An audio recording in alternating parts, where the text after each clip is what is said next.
Hello, symbol lovers, and welcome to another edition of Understanding the Symbols of Hieronymus Bosch.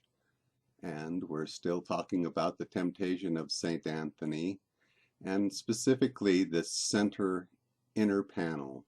And what's happening to St. Anthony is that he's receiving a revelation that the heretics were right, specifically the Ebionites. And he's having a vision of history as an Ebionite would view it. The Ebionites were the first Christian heresy and quite possibly the first actual followers of Jesus. Our contention is that Hieronymus Bosch himself was also, well, he considered himself an Ebionite. His basic understanding of theology came from the Ebionites, and his symbols concern themselves with explaining the point of view of the Ebionites. As I say, this is what St. Anthony is receiving, and what Bosch wants you to receive is a vision of the world according to the Ebionites. In fact, this is a vision of the worst day of the world. I pointed out in the last video that Paul was the great villain of the Ebionites. He is the false prophet. And just as there are multiple representations of St. Anthony throughout the triptych, there's also multiple representations of Paul. So this is one clear representation of Paul. He is the murderous man who was lowered in the basket. Paul is the originator of all the lies that come out of the mouths of the beast and the false prophet. He is the one who speaks the frogs. And so we have the frog closely associated with the false prophet, with the great dragon, and with Paul. And now, as we look at our image of Paul, we see his sword over his head because he's dominated by his murderous, thuggish instincts. But also notice that his head is covered with a nun's coif and veil. And that's going to be our clue as to the next image of Paul, because the nun's headdress will be used to tie him into this figure of Paul. And you notice now he's wearing the entire nun's outfit, as well as he no longer has a sword, but he does have an iron fist, and he is now leading a dragon. So he's bringing a little tiny dragon into, well, he's part of a procession there. He's leading a bunch of other lesser demons, but mostly this dragon, and he's leading the dragon by its horn.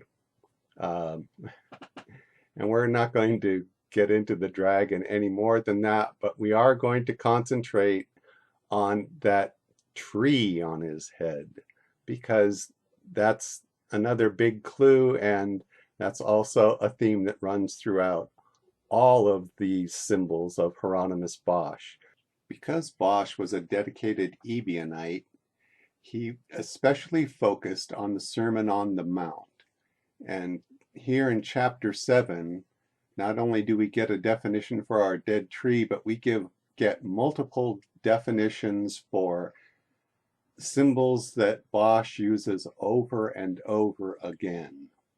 And so Matthew 7:15 through 21 reads, "Beware of false prophets.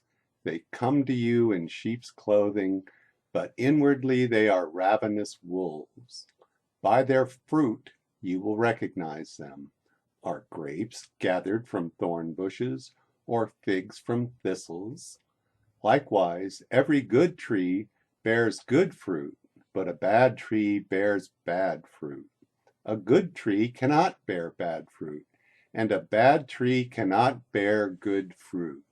Every tree that does not bear good fruit is cut down and thrown into the fire. So then, by their fruit you will recognize them. Not everyone who says to me, 'Lord, Lord,' will enter into the kingdom of heaven, but only he who does the will of my Father in heaven." And let me remind you here that the fruit that church was producing at the time of Hieronymus Bosch was the death of thousands of witches, homosexuals, and heretics, as well as burning books and artwork. That was the fruit of Christianity at the time of Hieronymus Bosch. So, to recap, in the temptation of St. Anthony, we have some of the frogs of the false prophet. We also have someone in sheep's clothing, that is, dressed like a nun. We also have the ravenous wolves, only they aren't wolves eating people with their mouths. Human ravenous wolves use swords and kill people. So we recognize them by their fruit. The fruit is either good or bad. In the temptation of St. Anthony, we have bad fruit. Along with the dead tree and the bad fruit, Bosch also gives us a glimpse of the straight and narrow path and the narrow gate that leads off into life. And that's over everybody's head, but it's there hidden off in the distance. What I'm saying is the picture at the bottom is Paul, clearly, and he is a wolf in sheep's clothing. He's got his sword and he's got his nun's hat on. And above that is another depiction of Paul. And it's Paul with the dead tree of it's the tree with no fruit. And he's escorting in the dragon, just as the beast in Revelation speaks the words of the frog. Well, those are the words of Paul. Paul is escorting in the dragon. And we see the frog is the central character, which are the lies brought in by Paul. So we have Paul's influence is the central part of the picture. So this is something that happened not directly from Paul, but because of Paul's influence. He's the one that began the frog-like lies that brought in the dragon. Another depiction of Paul is that thistle-headed dandy riding on the horse's ass, come jug there. That is the Gospel of Luke. So that's Paul, who, yeah, he has wings, and he's famous for all of his travels. That's one of the definitions of a symbol with wings. And he's wearing the suit of armor of faith, but he is a thistlehead. He is not going to produce fruit. And he claims to be of the family of Herod, which would make him a royal family, which is why he would have a falcon on his arm. At the time of Hieronymus Bosch, you couldn't do any falconing unless you were a royal. So Paul claimed royal blood. He was a thistle, so forth and so on. So this is another depiction of Paul. I also want to tie the rat's-tailed man with the dead tree on his head to Paul as well, except you might interject that Paul had nothing to do with the nativity. Well, he did in so far as he's the one that insisted that Jesus had the pre-existence in heaven and that he came down to earth, which is what more or less necessitated the church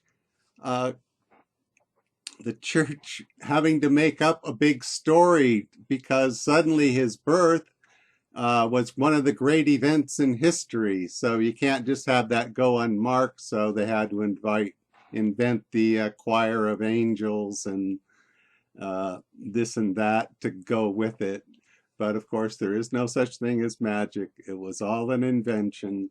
But it was invented to incorporate ideas that Paul had brought into the idea of being a follower of Christ, that became the idea of being a Christian. But this was foreign to the followers of Jesus, the people that actually knew him. But when they Greekized the Gospels, remember Jesus originally spoke Aramaic, and we understand that the original Gospel of according to Matthew was in Hebrew. So everything we've read is always a translation, and it's always been run through the Greeks, who were the servants of the Romans. And so we go through those cultural filters and it's all done to integrate the idea that this magical event happened where someone rose from the grave and lived, and this affects everyone else, and everyone needs to bend the knee to this. And so all that becomes a central teaching because Paul taught it. Bosch has linked all these different images to let us know that they're all one and the same person. So we have two of them that are squatting, two of them that are in baskets. We have two of them who are handling a dangerous weapon. We have two of them with dead trees on their heads.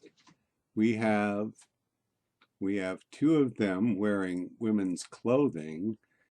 One has a straw baby and the other one has a baby dragon.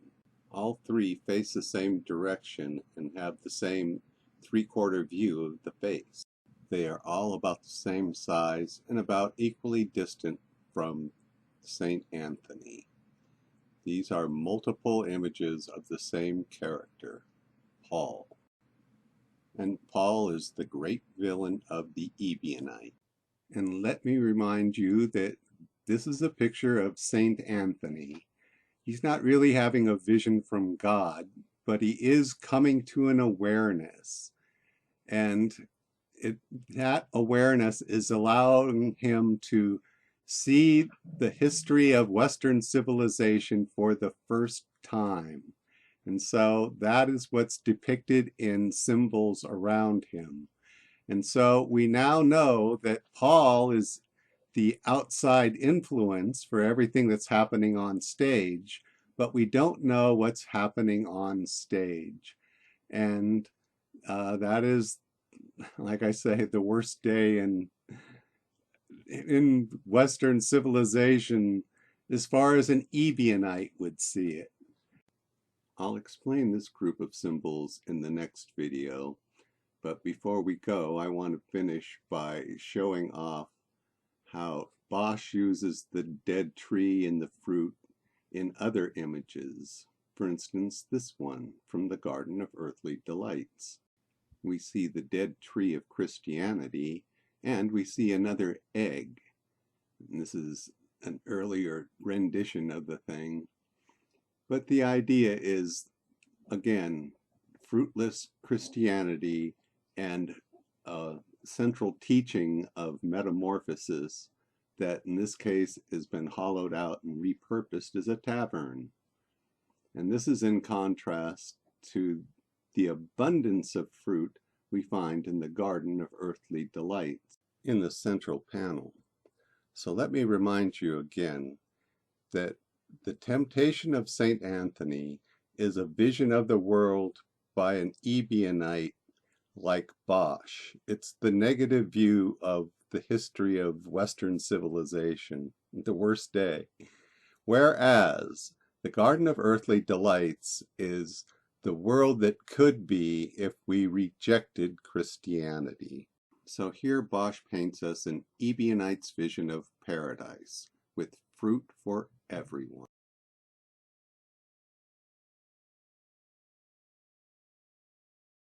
Thanks for watching Understanding the Symbols of Hieronymus Bosch. Be wise, and we'll dance again real soon.